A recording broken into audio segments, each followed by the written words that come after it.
This is Salgat Thapa, the son of a Nepalese minister. In this picture, he's wearing $1,000 Gucci loafers, a $100 Ralph Lauren sweater, a $10,000 watch, and he's standing in front of a Christmas tree made of 16 Louis Vuitton and Cartier boxes that could be worth over $30,000. All in all, it's a picture worth over $40,000. That's nearly 29 times the average annual income in Nepal. And now let's zoom out and head to Sri Lanka. This is Nirupama Rajapaksa, the former Minister of Water, and she just happens to own $18 million in luxury apartments in London and Sydney. This is obviously well deserved for her 5 years of loyal public service under President Mahinda Rajapaksa, who just happens to be her brother. But the mother of them all has to be Sheikh Hasina, the disgraced PM of Bangladesh, who amassed a $530 million real estate portfolio in the UK on an annual salary of only $12,000. Not bad, but this begs the question, where did all that money come from? For young people in South Asia, the answer was simple: corruption. And when it was discovered, it triggered a storm on social media, contributing to mass protests and the eventual collapse of the governments in all three of Sri Lanka, Bangladesh, and Nepal. Now, as Bangladesh and Nepal approach vital elections, we ask, can these uprisings succeed where others have failed? So in this special episode of 2 in 20, we went to Nepal and interviewed students, investigative journalists, and youth political leaders to get inside the revolution. I'm Andrew, and this is South Asia, a stolen future. This is Grosvenor Square in London's Mayfair district. It has some of the most expensive real estate in the entire world. Bangladesh is a poor, developing country, but relatives of Salam F. Rahman, the former advisor to Prime Minister Sheikh Hasina, own no less than 7 properties on the square. His son, Ahmed Shayan Rahman, for example, bought one property for $36 million in March 2022, and then another for $48 million after that, all owned through a shell company in the British Virgin Islands. Now, if you think that all sounds a little bit sus, you're not alone. The British government thinks so too. In May 2025, they announced freezing orders on £90 million worth of property owned by the Rahman family in that same square on embezzlement allegations tied to the Sheikh Hasina government. It should be said, the Rahmans publicly deny wrongdoing. It's easy to throw around words like fraud and embezzlement, but what do we really mean by this?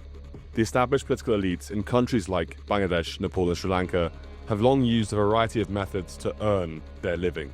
These deals are, by definition, murky, but let's zoom in on one example, the Rupur nuclear power plant in Bangladesh. A classic case of good old grift. In 2013, Sheikh Hasina went to Moscow to meet with Russian President Putin at the Kremlin. In this meeting, it was agreed that Russian state-owned Rosatom would lead the construction of the new nuclear power plant at Rupur, in exchange for Bangladesh agreeing to buy $1 billion of Russian weapons and give another Russian state-owned energy company, Gazprom, access to their gas fields. The deal was signed and the price tag was set at $12.65 billion.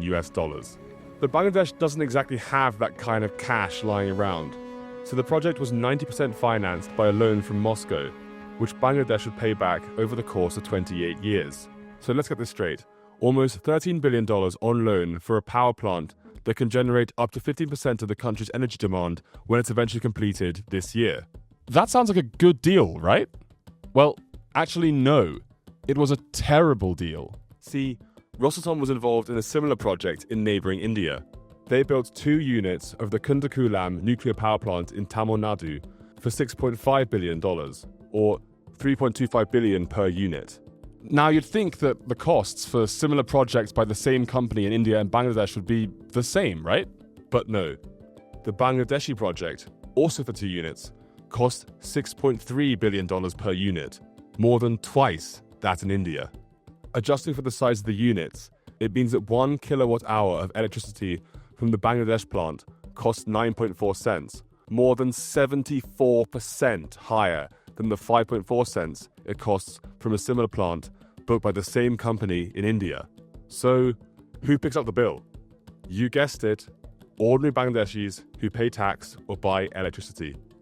And where does that extra cost come from? The country's Anti-Corruption Commission believes that officials simply inflated the cost of the project and pocketed the cash. For example, they had to buy pillows for the workers' accommodation at the plant. The market price of a pillow in Bangladesh at the time was $2.5 US. But what did they pay? $49 per pillow. You can do the math. The Anti-Corruption Commission believes that 30% of the funds in the power plant scam went straight to Sheikh Hasina and her associates in exchange for setting up the deal. This is just one amongst the myriad of corruption allegations facing the Sheikh Hasina government. There are countless similar examples in South Asia as a whole. I could go on and on and on. But things might actually be changing. Pranaya Rana is a Nepalese journalist who personally witnessed the violent protests in September last year. Nepali society has always known that our political class is corrupt. We always knew they were corrupt. But we did not know to the extent of their corruption, just how corrupt these people were. So Gen Z saw all of this and they compared their lives with the lives of these children of politicians and said, well, how come I have to leave the country to make a living or to just have a decent life? Politics in these countries can best be described as a family business. A very, very lucrative business. But if the system has been around for so long, why is the unrest happening only now? Simple. Public exposure. And that's where social media comes in. It played a vital role in catalyzing the uprisings in all these countries. And the delicious irony is that it was often the clout-chasing children flexing their outlandish wealth on Instagram that gave the game away. Just like the minister's son, Sagat Thapa, and his extremely tasteful and understated Louis Vuitton Christmas tree. In Kathmandu, I met up with Deepak Adhikari, an investigative journalist from Nepal who's worked extensively on exposing corruption in the country. I asked him how social media drove the protest movement in Nepal. So Instagram, where these rich people, the son and daughters of prime ministers, their relatives would display their wealth, the Nepo kids and Nepo babies, that really was used for the campaign material. Political elites thought that by clamping down on social media, they could hide the ugly truth. But this only made the situation worse. Because the government had actually banned 26 social media platforms, including Facebook, Discord, Instagram, all of these major social media platforms. They wanted these social media platforms to open an office in Nepal because they were trying to regulate, control the narrative, because there was a lot of criticism on social media against the government by content creators, by influencers, by Gen Z. The government was increasingly becoming authoritarian. Sri Lanka, Bangladesh, and Nepal are three different countries. But the reality of each case is the same. Officials splurge on luxury brands in Dubai, while the people they're supposed to represent scratch out a living on nothing. And Gen Z has had enough. Real quick, over 96% of you are not subscribed. It takes 2 seconds and it helps the channel a ton. Plus, it's the only investment you can make today that's guaranteed to beat inflation. And now, back to the video. So how did the situation get so bad? The protesters in all three countries were driven by two common themes: poverty and anger at a corrupt political elite that they believe has pocketed billions in public money. We'll begin with the economy. Per capita incomes are only a fraction of the global average. These economies are growing, but this is just not translated into economic opportunity at all. There are hardly any well-paying jobs. 35% of people in Bangladesh are employed in agriculture, while in Nepal, it's 61%. The cost of living has surged at rates far above the global average. So, with no way to make a living at home, young people have been forced to go abroad. Take Nepal. In 2021, 14% of the country lived abroad, a number that has more than doubled over the last 20 years. The situation is so bad that the money they send back in remittances now represents almost 27% of the country's GDP. Bangladesh receives around $30 billion from abroad in remittances from overseas workers per year, accounting for 7% of GDP. The figure is similar for Sri Lanka, which was led into an economic catastrophe by its government that saw queues in the streets for fuel and medicine. All this at the same time that Colombo touted major infrastructure projects financed by Chinese debt that now stand pretty much unused. To put it really simply, all three countries are poor and economically dependent on exporting their own people to work overseas. For the average Nepali or Bangladeshi, life is hard. But for their leaders, well, it's a different story. To truly understand the mindset of these youth revolutions, we need to talk to the people within them. On the ground in Kathmandu, I wanted to find some students who took part in the protests and hear from them what they saw for the future of their country. So I jumped on a motorcycle taxi to Tribhuvan University, the country's largest, to talk to students and learn about the protests firsthand. Slowly, not too fast.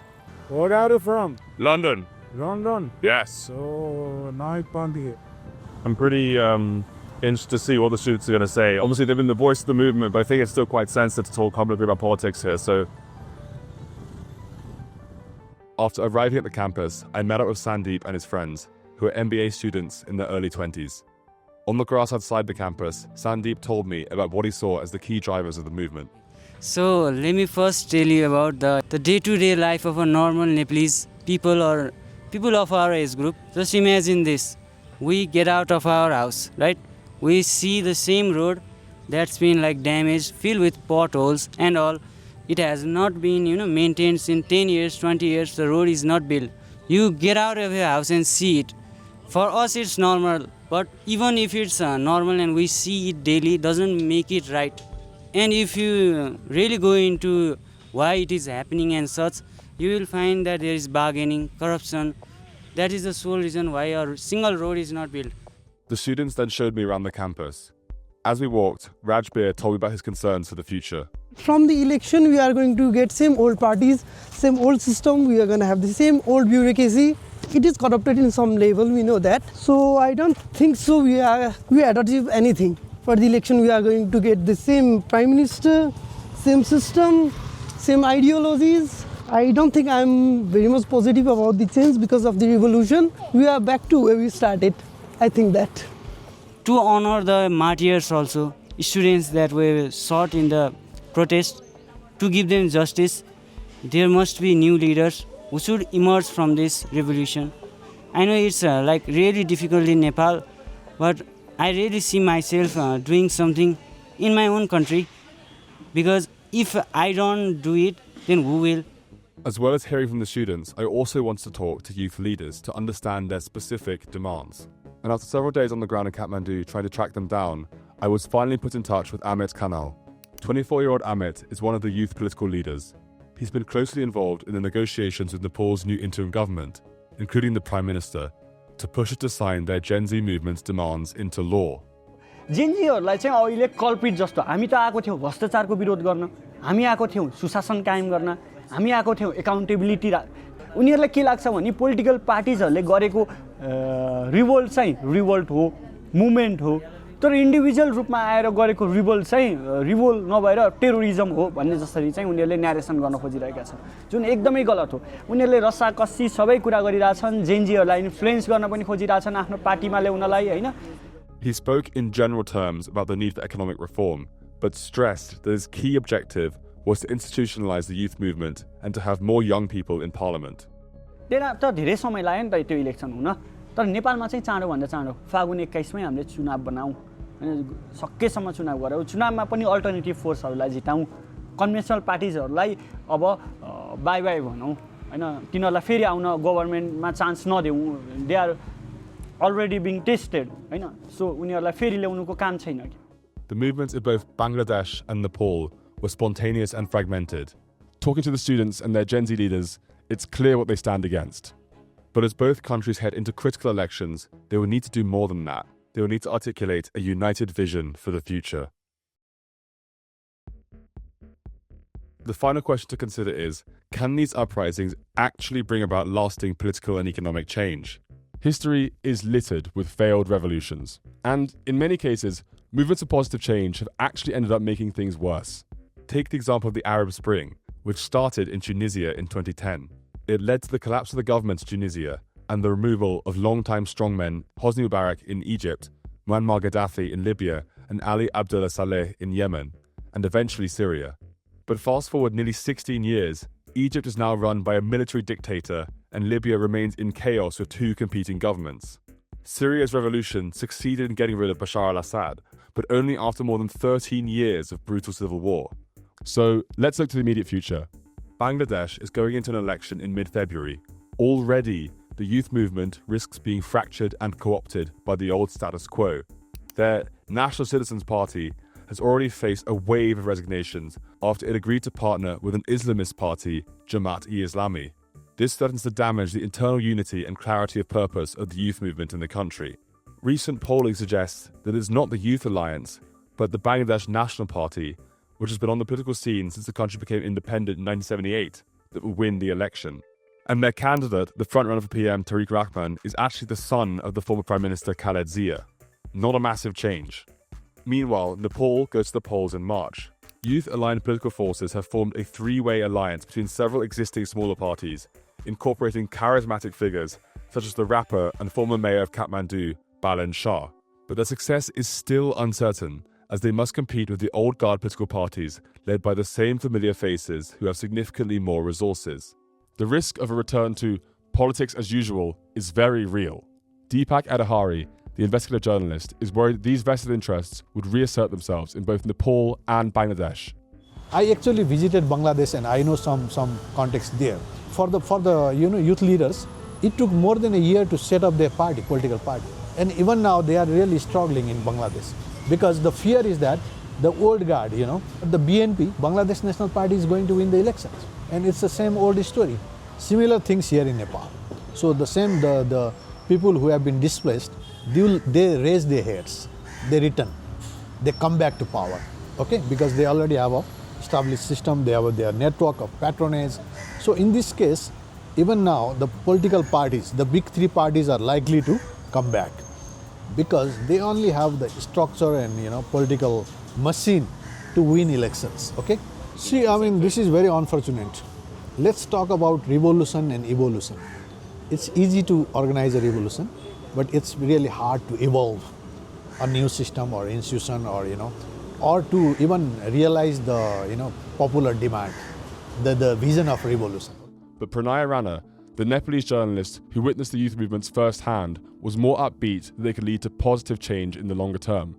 There's a new political consciousness among this young generation who now feel that we have power, that we can decide the direction of this country.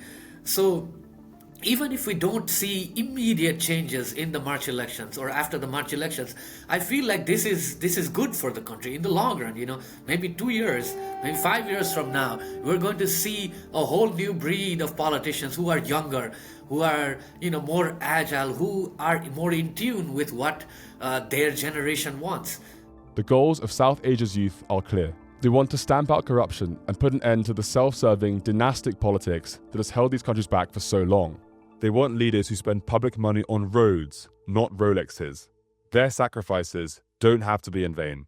Sri Lanka has actually seen tentative progress toward economic normalization and political change since they kicked out the Rajapaksas in 2022. In 2024, after an interim government, the country voted in a new president, Anura Kumara Dissanayake, or AKD. A former socialist student leader, he's the first president of the country not to come from one of the major political parties. Sri Lanka's economy is normalizing, with expected growth of 4.6% in 2025 and inflation reduced to 2.1% from a peak of more than 77% in late 2022. And AKD's new government has, so far at least, managed to resist being co-opted by vested interests, successfully shifting the national debate away from ethnic identity and toward economic populism. They even arrested the interim president, Ranil Wickremesinghe, for misuse of public funds before the election. Things in Sri Lanka are by no means perfect, but they are definitely better than they were before. Bangladesh and Nepal now face a critical juncture. The Gen Z movements succeeded in using social media to unseat the corrupt establishment, but they now need to translate this momentum into lasting political reform. To do this, they will have to establish unity and direction in a fractured and leaderless movement, and graduate from TikTok reels to realpolitik. The imminent elections in both countries offer a chance at a new beginning. But as the faces of the old status quo start to reassert themselves, this looks as uncertain as ever. Revolution or evolution? That is the question. Subscribe to 220 for more on economics and politics. Thank you for watching.